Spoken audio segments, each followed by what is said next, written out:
सर्दियों की छुट्टी की एक शाम सर्द हवाएं पेड़ों की शाखाओं से टकरा रही थी। आसमान में बादल थे और हल्की बर्फबारी भी शुरू हो चुकी थी। स्कूल के बच्चों की बसें एक एक करके जा रही थी और बस नंबर 13 में थे आयान, कृतिका, समीर, जोया और नमन, 5 बेहद शरारती लेकिन जिज्ञासु दोस्त। तभी कृतिका बोलती है, इतनी ठंड में तो कुछ करना चाहिए, क्यों ना हम एक खेल खेलें? तभी समीर बोलता है, सच सच बताओ, फिर से कोई डरावना गेम मत खिला देना। समीर की बातें सुन के जोया बोलती है, क्यों, पिछली बार डर गए थे क्या? तभी नमन हंसते हुए बोलता है, चलो यार, अब की बार कुछ नया ही करते हैं। नमन की बातें सुन आयान धीरे से बोला, मैंने एक गेम के बारे में सुना है, बस में भूत बुलाने वाला खेल, लेकिन ये मजाक नहीं है। आयान की बातें सुन सभी चुप हो गए। आयान ने आगे कहना शुरू किया, कहते हैं अगर किसी सुनसान रास्ते पर चलती बस में सब बच्चे एक साथ आंख बंद करके वो वाक्य बोले तो एक आत्मा आकर बस में दाखिल हो जाती है, और अगर कोई उसे रोक न सके तो सभी को ले जाती है हमेशा के लिए।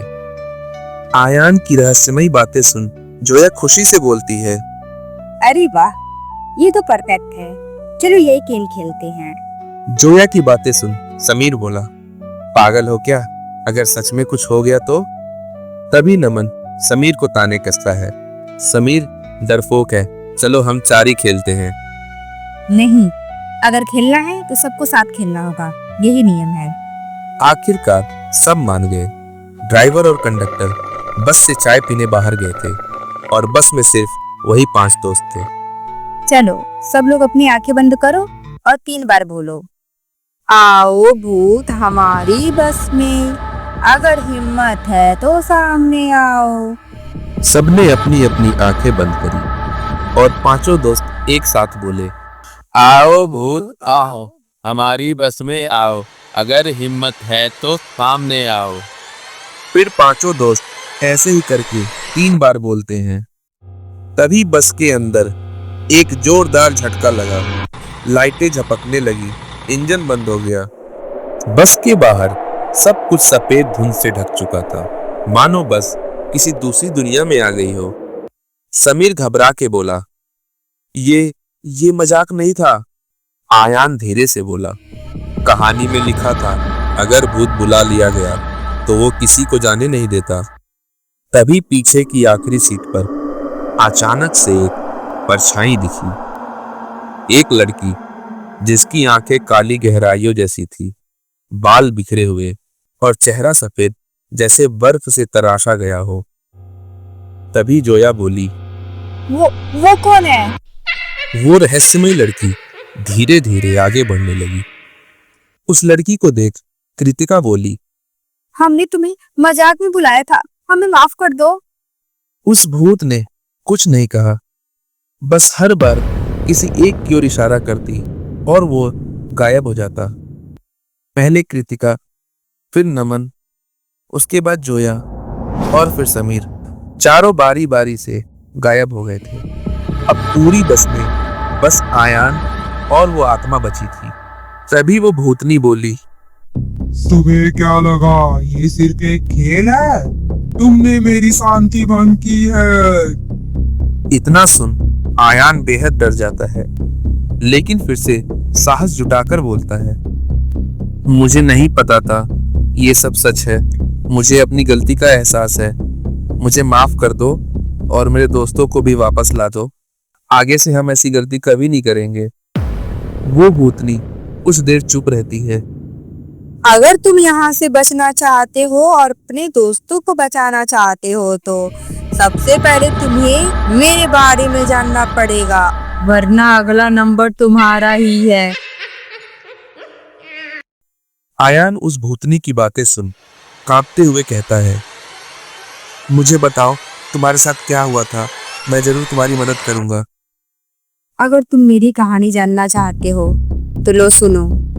मेरा नाम नेहा था, मुझे इस बस में मारा गया था। अब मैं इस बस की आत्मा हूँ और मैं चाहती हूँ कि कोई तो मुझे समझे। मुझे बताओ नेहा, तुम्हारे साथ क्या हुआ था। मैं तुम्हारी मदद जरूर करूंगा। मैं सिर्फ 14 साल की थी, टॉपर थी, लेकिन कुछ लोग मुझसे जलते थे। एक दिन स्कूल ट्रिप के दौरान बस में कुछ लड़कों ने मुझ पर इल्जाम लगाया कि मैंने उनका सामान चुराया है। सबने मुझ पर शक किया, यहाँ तक कि टीचर ने भी। उस दिन मैं बस की आखिरी सीट पर बैठी थी, अकेली, आंसुओं में डूबी। जब मैंने स्कूल में सबको बताने की कोशिश की, किसी ने मेरी नहीं सुनी। और फिर उस रात बस में उन्हीं लड़कों ने मुझे धक्का दे दिया पीछे के दरवाजे से, और मैं बर्फीली घाटी में गिर गई। तब से मेरी आत्मा इस बस में भटक रही है।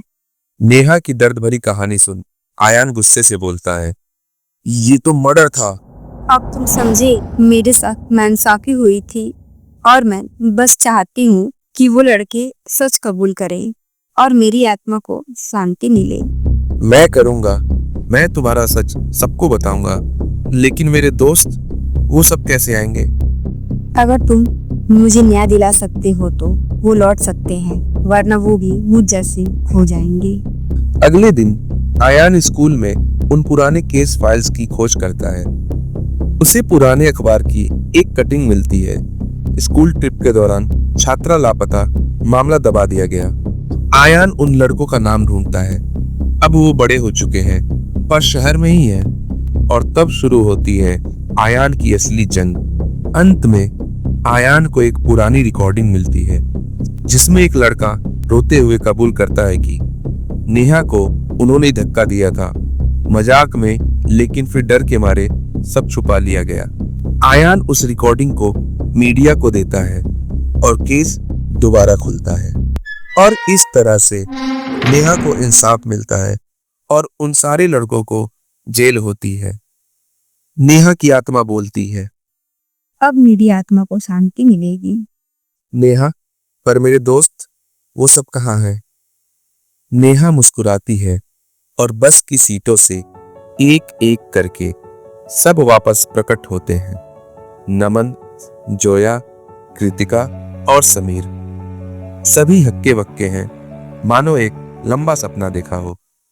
बस नंबर 13 अब हमेशा के लिए स्कूल से हटा दी गई है, लेकिन कहते हैं अगर कोई ठंडी रात में स्कूल के पास से गुजरे तो एक लड़की की धीमी आवाज सुनाई देती है, ध्यान रखना, हर खेल सिर्फ खेल नहीं होता।